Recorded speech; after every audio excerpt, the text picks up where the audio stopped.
किया है। पूरे ही मामले में अब तक कितनी एफआईआर उसके खिलाफ हो चुकी है और किस तरह से जांच पड़ताल की जा रही है? ये अन्नपूर्णा थाने पर एक मोहसिन नाम के व्यक्ति के खिलाफ हमें कुछ शिकायतें मिली और उन शिकायतों पर बहुत ही त्वरित कार्रवाई करते हुए इंदौर पुलिस के द्वारा अन्नपूर्णा थाने पर अभी तक 4 एफआईआर हुई हैं। इनमें से 2 एफआईआर हैं वो जो छेड़खानी के आरोप हैं उनमें उन धाराओं में दर्ज हुई हैं।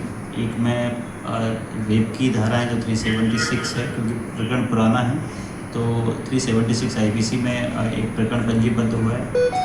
और अभी 2 दिन पहले एक 22 साल के फरियादी आए थे। उनका कहना था कि मोहसिन ने एक जर्मन राइफ़ल जो शूटिंग राइफ़ल होती है वो मंगवाने के नाम पर एक स्टूडेंट से लगभग 2,80,000 रुपये जर्मन राइफ़ल मंगवाने के नाम पे लिए थे और उसके बाद से ना तो राइफ़ल मंगवा के दी है और ना ही पैसे वापस लौटाए हैं।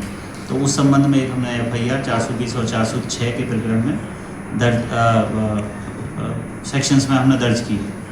इसमें पूरे जो प्रकरण हैं जो 4 जो एफआईआर है उसको मिला के बड़ी गंभीर तरीके से हम इसमें इन्वेस्टिगेशन कर रहे हैं। इसमें मैंने एक विशेष टीम भी गठित की है जो लगातार पूरे प्रकरण को न केवल सुपरवाइज भी कर रही है, ग्राउंड लेवल पे भी काम कर रही है और इन्वेस्टिगेशन के जो बारीक पहलू हैं उन पर भी लगातार हम वरिष्ठ अधिकारियों की और नीचे जो टीम गठित की है वो लगातार उस पर काम कर रही है। आने वाले अभी आज माननीय कोर्ट के सामने हमने एक अर्जी दी है और चूँकि इसमें बहुत सारे ऐसे पहलू हैं कि आरोपी का रिमांड लेना बहुत ज़रूरी है और उसमें फर्दर इन्वेस्टिगेशन करना ज़रूरी है।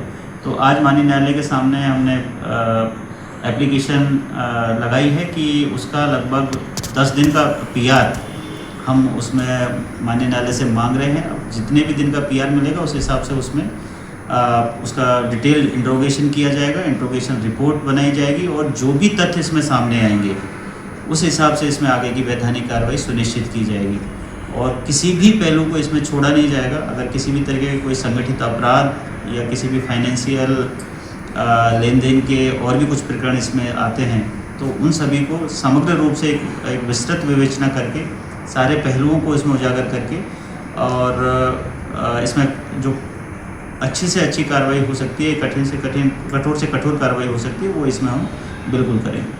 किया जाएगा। बिल्कुल, देखिए जैसा मैंने बताया कि इसमें जिस तरीके का ये प्रकरण निकल के आया है पुलिस इसमें बिल्कुल कोई कोताही नहीं बरतेगी, किसी भी तरीके का इसमें लापरवाही की गुंजाइश नहीं है।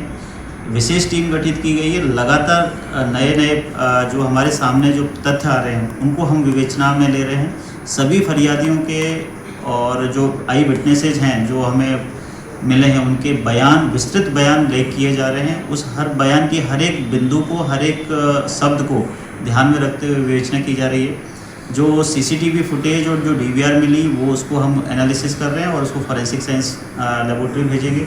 जो मोबाइल इसका मिला है उसका हमारे आईओज के द्वारा उसमें एक प्राथमिक अध्ययन कर लिया है, उसको जब्त करके उसको भी फॉरेंसिक लेबोरेटरी में हम भेजेंगे ताकि किसी भी तरीके का कोई डिलीटेड डाटा हो या कुछ और भी उसमें इस तरह की बातें हों तो एक फॉरेंसिक रिपोर्ट में सामने आए।